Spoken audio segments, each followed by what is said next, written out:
이 시간 우리에게 주신 하나님 말씀은 신약성경 사도행전 15장 36절로 41절까지의 말씀입니다.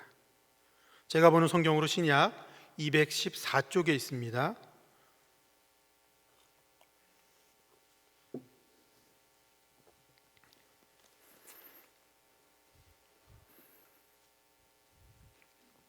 하나님의 말씀을 교독하시고 마지막 41절은 함께 읽겠습니다.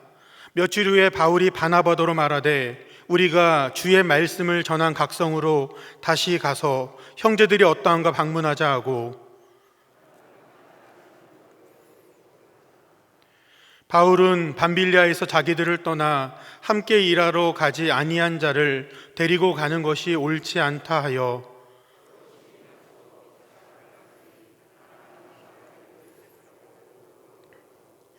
바울은 신라를 택한 후에 형제들에게 주의 은혜에 부탁함을 받고 떠나 수리아와 길리기아로 다니며 교회들을 견고하게 하니라. 아멘. 기독교의 정체성을 가장 잘 표현한 단어가 있다면 무엇일까요? 설교의 제목에 힌트가 있습니다. 만약에 누군가 저에게 그렇게 묻는다면 저는 깊게 고민하지 않고 바로 사랑이라고 대답하겠습니다. 우리를 향한 삼위일체 하나님의 사랑이 우리 신앙의 출발이지요. 그리고 하나님께서는 우리에게도 하나님의 사랑에 응답하여 하나님을 사랑하도록, 또 하나님을 사랑한 다음에 이웃을 내 자신과 같이 사랑하도록 엄숙히 말씀하십니다. 특별히 요한일서 3장 18절은 말과 혀로만 사랑하지 말고 행함과 진실함으로 하자라고 말씀하십니다. 5월은 가정의 달입니다. 배우자를 향한, 부모님을 향한, 자녀들을 향한 우리의 사랑을 말과 혀로만이 아닌 행함과 진실함으로 해야 할 것입니다. 이번 주 토요일이 되면 어버이날이죠. 우리 부모님에 대한 우리의 사랑을 말과 혀로만이 아닌 행함과 진실함으로 하라라는 뜻을 담은 사자성어가 있습니다. 뭔지 아세요? 계좌이체입니다. 은혜롭죠? 뿐만 아니라 3일이 지나면 5월 5일이 무슨 날이죠? 어린이날입니다. 우리 어린이 자녀를 둔 부모님들, 또 손주를 둔 할머니, 할아버지들이 많이 있으신데, 자녀들을 향한 우리의 사랑을 말과 혀로만 하는 것이 아니라 행함과 진실함으로 해야 한다라는 뜻을 가진 사자성어가 또 있습니다. 뭘까요? 로켓 배송입니다. 오늘이라도 주문하면 그 전에 도착합니다. 미국 윌로우 크릭 교회를 섬기는 빌 하이벨스 목사는 자신의 저서 아무도 보는 이 없을 때 당신은 누구인가, 제목이 굉장히 의미심장합니다. 아무도 보는 이 없을 때 당신은 누구인가 라는 책에서 사랑에 대해 온유한 사랑, 엄한 사랑, 희생적인 사랑, 파격적인 사랑으로 분류하여 설명하였습니다. 그중 앞 두 챕터의 제목이 오늘 설교의 제목이기도 하고 오늘 중점적으로 함께 말씀을 나눌 내용이기도 합니다. 먼저 본문을 살펴보겠습니다. 본문에 등장하는 바울과 바나바는 선교 동역자입니다.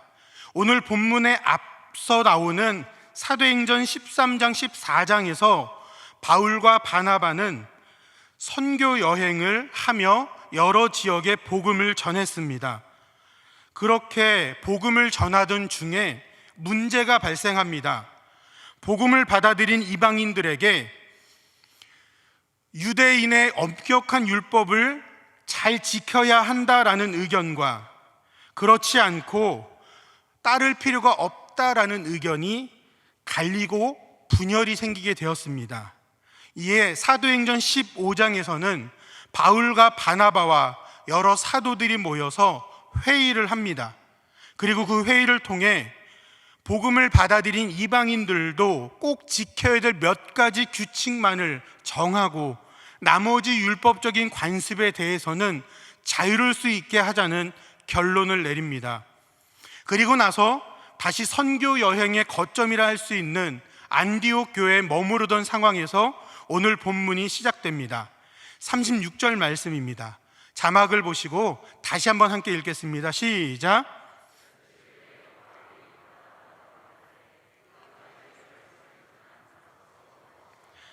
형제들이 어떠한가 방문하자 하고, 바울이 바나바에게 앞서 선교 여행 때 방문했던 각 성에 다시 찾아가자라는 제안을 합니다.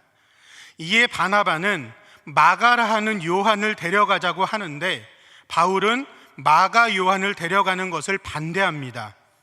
마가 요한의 거취 문제가 발단이 되어 두 사도는 심하게 다투고 갈라섭니다. 본문 39절로 41절까지 말씀 다시 한번 읽어볼까요? 시작. 서로 심히 다투어 피차 갈라서니 바나바는 마가를 데리고 배 타고 구브로로 가고 바울은 실라를 택한 후에 형제들에게 주의 은혜에 부탁함을 받고 떠나 수리아와 길리기아로 다니며 교회들을 견고하게 하니라. 아멘. 잘 아시겠지만 이후 사도행전은 바울 선교팀의 행적을 기록하고 있습니다. 바나바와 마가의 선교팀은 구체적으로 어떤 사역을 했는지를 알 수가 없습니다. 오늘 본문에서 발생한 사건을 통해 몇 가지 질문을 던져볼 수가 있습니다. 첫 번째로, 왜 바나바는 마가 요한을 데려가려 하였는가? 그러면 두 번째는 뭘까요? 왜 바울은 마가 요한을 데려가려 하지 않았을까요? 세 번째는, 만약 내가 이 선교팀의 리더라면 나는 마가 요한을 데려갈 것인가, 데려가지 않을 것인가? 본문이 분명하게 답을 우리에게 알려주는, 그리고 오늘 이 말씀을 매끄럽게 이어가기 위해서 두 번째 질문을 먼저 좀 생각해 보겠습니다. 왜 바울은 마가 요한을 데려가지 않으려 하였는가? 이에 대해 38절에서 바울은 명확하게 그 이유를 설명합니다. 함께 읽어볼까요? 시작. 밤빌리아에서 자기들을 떠나 함께 일하러 가지 아니한 자를 데리고 가는 것이 옳지 않다. 이 바울의 말이, 이 성경 방금 읽은 말씀이 어떤 내용인지를 잘 이해하기 위해서는 사도행전 13장 13절 말씀을 보아야 합니다. 함께 읽겠습니다. 바울과 및 동행하는 사람들이 바보에서 배 타고 밤빌리아에 있는 버가에 이르니 요한은 그들에게서 떠나 예루살렘으로 돌아가고. 1차 선교 여행에서 마가 요한은 중도 하차하였습니다. 마가 요한이 선교팀에서 낙오한 이유를 성경은 분명하게 말하고 있지는 않지만 그것 때문에 2차 선교 여행 출발 때 바울이 강하게 반대한 것을 봐서는 바울을 포함한 선교팀원들이 납득할 만한 타당한 이유가 아닌 지극히 개인적이고 다른 선교팀원들은 납득할 수 없는 그런 이유로 낙오한 듯 보여집니다. 마가 요한의 낙오 이유에 대해서 해석에 살을 조금 더 붙여보겠습니다. 사도행전 12장 12절입니다. 함께 읽습니다. 깨닫고 마가라 하는 요한의 어머니 마리아의 집에 가니 여러 사람이 거기에 모여 기도하고 있더라. 아멘. 사도행전 12장에서는 옥에 갇혀있던 야고보 사도가 순교합니다. 그리고 다음 순번으로 베드로가 순교당하게 될 위기 가운데 놓이게 되었습니다. 예루살렘 교회의 성도들은 베드로를 위해서 간절히 기도했고 하나님께서는 그 기도의 응답으로 옥에 갇혀있는 베드로를 풀어주십니다. 그리고 나서 본인이 풀렸다는 사실을 깨달은 베드로가 자연스럽게 발걸음을 향해 갔던 곳이 마가 요한의 어머니의 집이었다라는 겁니다. 그러니까 그 당시에 초대교회, 이 예루살렘 교회의 사도들과 성도들이 주로 모여 모임하고 기도회를 하는 곳이 마가 요한의 어머니의 집, 즉 마가 요한의 집이었습니다. 젊은 마가 요한은 본인의 집에서 이 사도들, 성령 충만한 사도들이 매일 모여 기도회를 하고 말씀을 나누는 그 모습을 직접 간접적으로 체험하며 가슴이 뜨거워졌을 것입니다. 그래서 선교 여행에 당연히 함께 가야 한다라고 생각했겠죠. 조금 더 해석을 하면 이들의 모임 장소가 사도행전 1장 13절에 등장하는 사도들이 유하던 다락방으로 추정됩니다. 근데 이 다락방에는요 120명의 성도들이 모일 수 있는 공간이었고, 그들의 모임 중에 사도행전 2장에 성령이 임합니다. 다시 말해서 마가 요한의 집은 120명의 사람이 모일 수 있는 공간을 가진 넓은 집, 다시 말해 부잣집 도련님이었습니다. 본인의 가정, 본인의 집에 사도들이 모여 매일 기도회를 하고 매일 말씀을 전하고, 그 신앙 체험이 마가 요한의 마음을 뜨겁게 하였습니다. 그래서 흔쾌히 선교 여행에 따라 나섰는데, 이 마가 요한은 어려서부터 별로 어려움을 느끼지 않고 자랐던 도련님이었어요. 현실로 맞닥뜨린 선교 여행이 얼마나 척박하고 얼마나 힘들었을까. 그래서 중간에 포기하고 돌아가지 않았을까 추측되어집니다. 저는 초등학교 5학년 때 우연히 전도를 받아 처음으로 신앙생활을 했습니다. 그리고 나서 중등부가 되었을 해 1월이었습니다. 그러니까 학교에서는 아직 졸업하지 않은 초등학교 6학년, 교회에서는 해가 바뀌니까 중학교 1학년, 그때 겨울에 수련회를 갔는데, 그때 수련회를 갔던 곳이 한월산 기도원이라는 곳이었습니다. 그때가 90년도 초반이거든요. 우리 신앙연조가 깊으신 분들은 잘 아시겠지만 그 당시에 기도원의 영성이 어마어마했습니다. 중학교 1학년짜리가 뭣도 모르게 참여한 수련회가 한월산 기도원인데, 그곳에서는 집회가 한번 시작하면 최소한 찬양 1시간, 설교 1시간, 기도회 1시간, 최소한. 그럼 3시간짜리 집회가 새벽에, 오전에, 오후에, 저녁에, 심야에. 그러니까 사람들이 자다가 일어나서 밥 먹고 집회 드리고, 또 나가서 밥 먹고 집회 드리고, 그런 스케줄을 하는 겁니다. 잠자리도 얼마나 불편한지, 그냥 본당 맨바닥에 이불 펴면 잠자리고요, 시끄러워서 깨면은 집회가 시작된 거고요. 그런 상황으로 2박 3일을 보내는데 죽겠더라고요. 그래서 전도사님을 찾아가서 엉엉 울면서 집에 보내달라고, 나 집에 가겠다고 졸랐던 기억이 있습니다. 제가 그 당시에 이미 키가 170cm 가까이 됐어요. 몸무게도 80kg는 됐습니다. 주변의 어른들이 자네 씨름해보지 않겠는가 뭐 이런 얘기를 많이 들었어요. 이 정도 큰 등치를 가지고 있는, 하지만 아직 초등학교 6학년이잖아요. 하루에 10몇 시간씩 이어지는 그 집회가 너무너무 힘들어서 집에 보내달라고 엉엉 울었으니 얼마나 가관이었을까요? 마가 요한의 마음이 이해가 되더라고요. 그래서 마가 요한의 2차 선교 여행을 출발하는 것을 바울은 반대하였던 것입니다. 아마도 바울은 미숙한 마가 요한이 선교팀에 섣불리 참여하여 다시 부정적인 영향을 주는 것보다 본인이 조금 더 성숙하고 성장한 뒤에 신중하게 참여하는 것이 좋겠다고 생각했을지 모르겠습니다. 본래 바울은 엄한 사랑이 큰 익숙한 사람입니다. 엄한 사랑은 평온한 관계를 유지하기 위해 잘못된 점, 문제점을 덮어두지 않는 사랑입니다. 마치 상처가 곪기 전에 작은 통증을 감수하고 치료하는 것이 훗날 더 큰 고통이 생겨나는 것을 막는 것임을 알기에 아픔을 감수하고 상처를 건드리는 것, 그것이 엄한 사랑입니다. 갈라디아서 2장 11절 14절은 이러한 바울의 성향을 잘 나타내고 있습니다. 우리 자막을 참고해서 함께 읽어볼까요? 시작. 게바가 안디옥에 이르렀을 때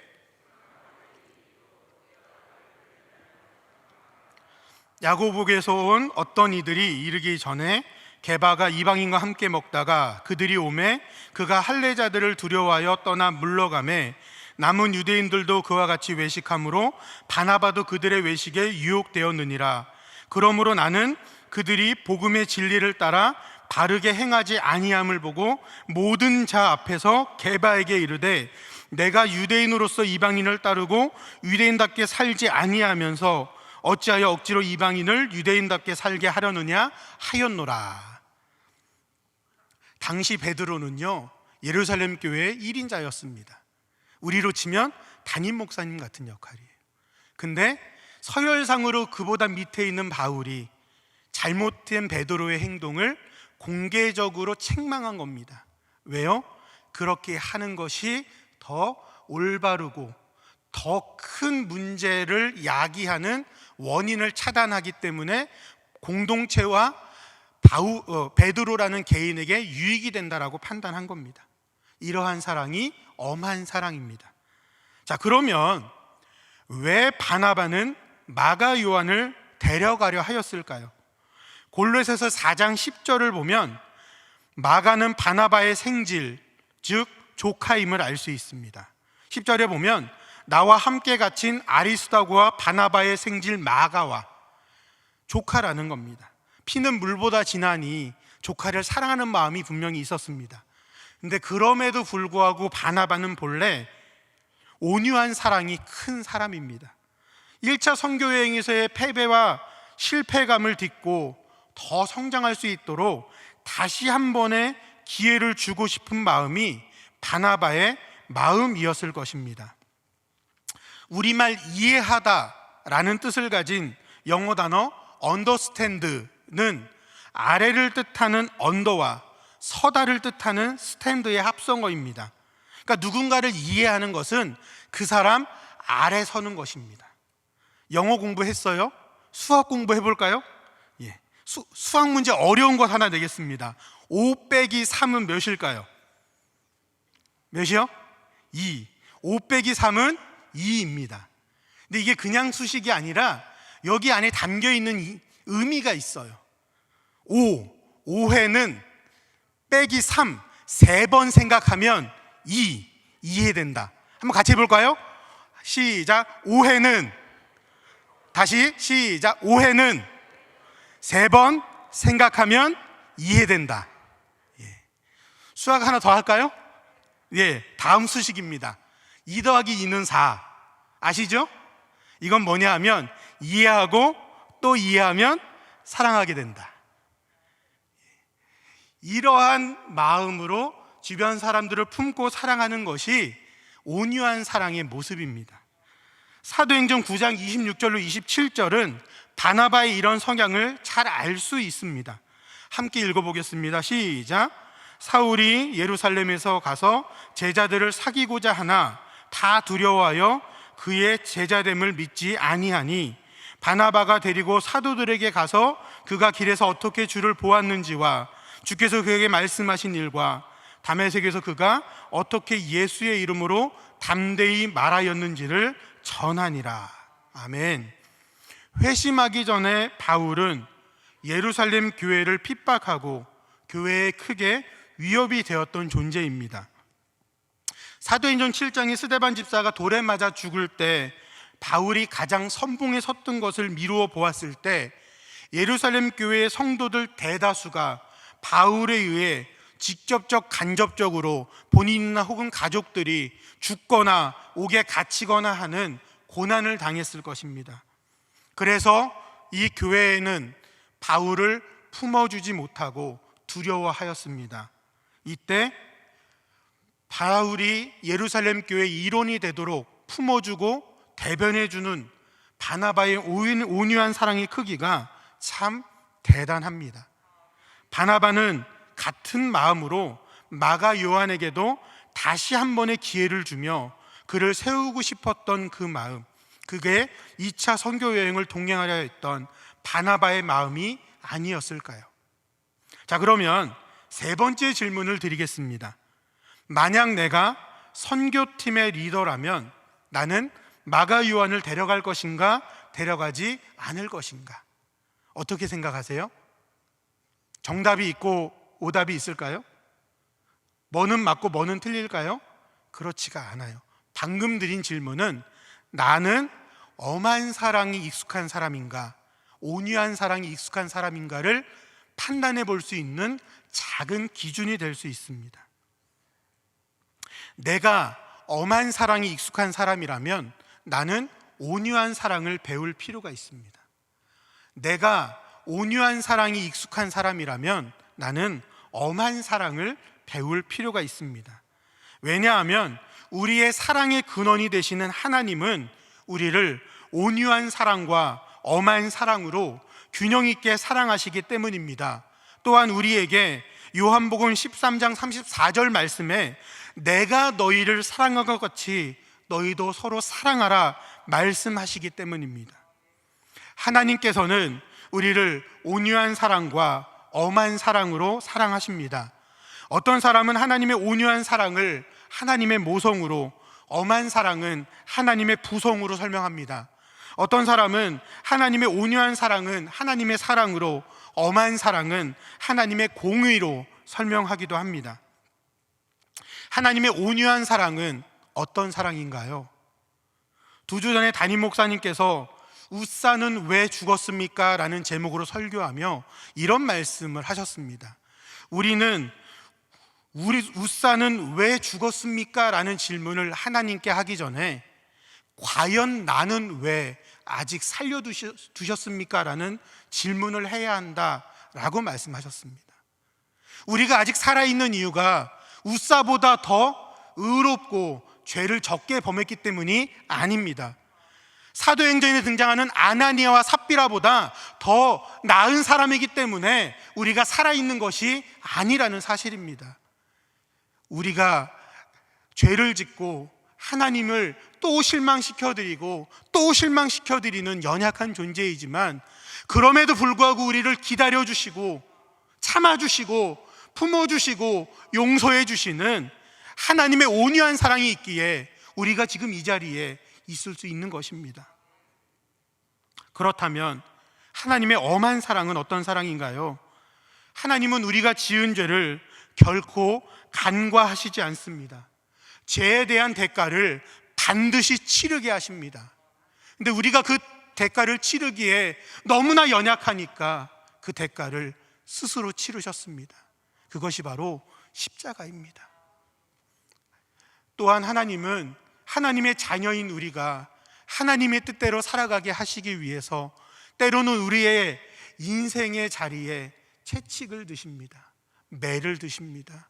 우리를 아프게 하고 멸망시키기 위한 목적이 아니라 우리가 고난으로, 고통으로, 시련으로 하여금 깨닫고 다시 하나님 앞으로 바로 서게 하기 위한 뜻이 그 안에 담겨 있습니다. 그런 하나님의 사랑이 엄한 사랑입니다. 하나님께서는 이렇게 우리들을 온유한 사랑과 엄한 사랑으로 균형을 이루시며 사랑하십니다. 근데 우리는 연약해서 하나님의 사랑을 받아들일 때도 불균형이 있어요. 어떤 신앙인들은 하나님의 온유한 사랑은 크게, 하나님의 엄한 사랑은 작게 느끼며 신앙생활합니다. 그러면 어떤 부작용이 생길까요? 죄를 짓는 것을 두려워하지 않습니다. 어차피 용서받을 건데, 어차피 하나님 용서해 주실 건데 라는 근거 없는 자신감으로 죄를 짓는 것을 두려워하지 않습니다. 반대로 하나님의 엄한 사랑은 크게, 하나님의 온유한 사랑은 작게 받아들이는 신앙인은 어떤 부작용이 있을까요? 신앙생활이 율법적이 됩니다. 봉사도 열심히 하고 예배도 열심히 드리고 말씀도 열심히 보고 기도 생활도 열심히 하는데 기뻐서 하는 일이 아니에요. 혼날까 봐, 매 맞을까 봐, 책만 받을까 봐 무서워서 신앙생활을 합니다. 만약에 이렇게 신앙생활하면 하나님이 그 모습을 기뻐하실까요? 하나님을 향한 우리의 신앙을 돌아보아야 합니다. 엄한 사랑의 하나님을 크게 느끼는 신앙인들은 하나님의 온유한 사랑을 많이 만나야 합니다.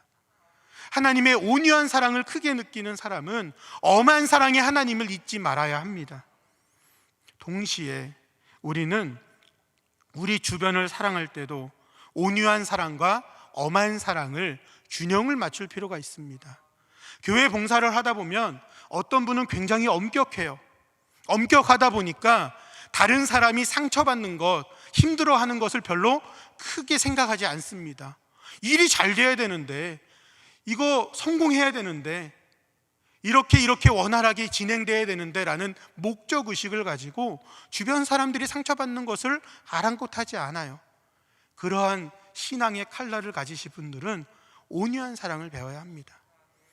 반면에 온유한 사랑이 큰 분들은 싫은 소리를 못해요. 지금 당장 그 사람과 관계가 틀어지고 감정이 틀어지는 것이 두려워서 해야 될 말을 하지 못합니다. 그러면 그게 그냥 없어지나요? 상처가 되어 곪고 나중에는 감당하지 못할 정도로 본인과 공동체에 큰 문제가 생겨날 수도 있어요. 때로는 꼭 해야 될 말을 함으로써 지금 잠깐 아프지만 그 아픔을 치료해야 더 크게 아파지지 않는다는 사실을 가지고 해야 할 말을 믿음 안에 하는 엄한 사랑을 배울 필요가 있습니다. 우리 사람의 사랑은 하나님의 사랑에 비해 불완전합니다. 그래서 하나님의 사랑을 온전히 깨달을 때 그 사랑으로 주변 사람들을 사랑할 수 있습니다. 사랑하는 여러분, 배우자를 대할 때, 직장 동료들을 대할 때, 자녀들을 대할 때, 구역 식구들을 대할 때, 같은 봉사부서의 동역자들을 대할 때 과연 나는 온유한 사랑과 엄한 사랑 중에 어떤 사랑으로 주로 대했는지 돌아보길 원합니다. 오늘은 특별히 어린이 주일입니다. 자녀들을 대할 때 나는 과연 어떤 사랑으로 주로 대했는지 돌아보길 원합니다. 꼭 기억해야 될 것이 있습니다. 엄한 사랑이 큰 사람은 다른 사람의 입장에서 생각해 보아야 합니다. 언더스탠드 해야 그 사람을 이해하고 그 사람을 사랑할 수 있습니다. 온유한 사랑이 큰 사람은 꼭 알아야 할 것이 있습니다. 문제를 제기하지 않고 유지되는 평화는 거짓 평화입니다. 그 평화를 위해 문제를 간과하는 일을 하지 말아야 할 것입니다. 자녀들을 양육할 때도 마찬가지입니다. 다른 사람들과 함께 합력하여 교회를 섬겨 나갈 때에도, 직장 생활을 할 때에도 마찬가지입니다. 하나님의 사랑을 닮아 온유한 사랑과 엄한 사랑이 균형을 이루기 위해 애쓰고 힘쓰는 우리 모두가 될 수 있길 바랍니다. 결론을 맺으려 합니다. 온유함과 엄격함의 균형 잡힌 사랑은 상대방을 성장하고 세우는 능력이 됩니다. 미숙했던 마가 요한은 바나바의 온유한 사랑과 바울의 엄한 사랑으로 성숙하고 성장하여 초대 그 교회의 큰 일꾼으로 세워지게 되었습니다. 빌레몬서 1장 24절입니다. 함께 읽어보겠습니다. 시작.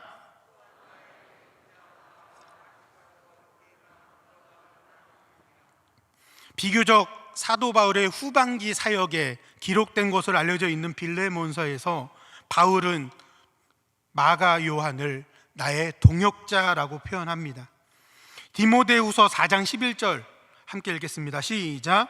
누가만 나와 함께 있느니라. 내가 올 때 마가를 데리고 오라. 그가 나의 일에 유익하니라. 아멘.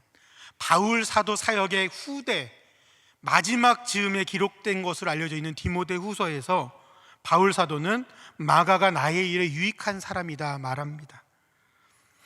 마가 요한이 영향을 받고 좋은 영적인 사제관계를 맺은 사람은 바나바와 바울 외에 또 있습니다. 베드로전서 5장 13절입니다. 시작. 택하심을 함께 받은 바벨론에 있는 교회가 너희에게 문안하고 내 아들 마가도 그리하느니라. 베드로의 친아들이 아니라 영적으로 낳은 아들, 마치 바울이 영적으로 믿음 안에 낳은 아들이 디모데였듯이 그러한 관계가 있었다라는 겁니다. 또한 마가 요한은 우리가 잘 알다시피 마가복음의 저자가 되었습니다. 우리를 사랑하시는 하나님의 온유한 사랑과 엄한 사랑이 균형 있게 갖추어져 나의 신앙을 성장시키고 내가 그 신앙과 하나님의 사랑에 힘입어 자녀들을, 주변 사람들을 온유한 사랑과 엄한 사랑으로 균형 있게 사랑한다면 그 사랑의 모습은 내 사랑을 받는 사람을 성장시키고 하나님이 기뻐하시는 모습으로 키워가게 될 것입니다. 사랑하는 여러분, 온유한 사랑과 엄한 사랑으로 균형 있게 하나님을 사랑하며 이웃을 사랑하는 모두가 되시기를 간절히 바랍니다. 기도하겠습니다. 사랑과 은혜가 많으신 하나님, 온유한 사랑과 엄한 사랑으로 우리를 사랑하여 주시니 감사합니다. 하나님의 사랑을 닮아가는 성숙한 신앙인 되게 하여 주시고, 온유한 사랑과 엄한 사랑으로 하나님께서 제게 주신 이들을 사랑하며 섬기는 삶을 살아가게 하여 주옵소서. 예수님의 이름으로 기도하옵나이다. 아멘.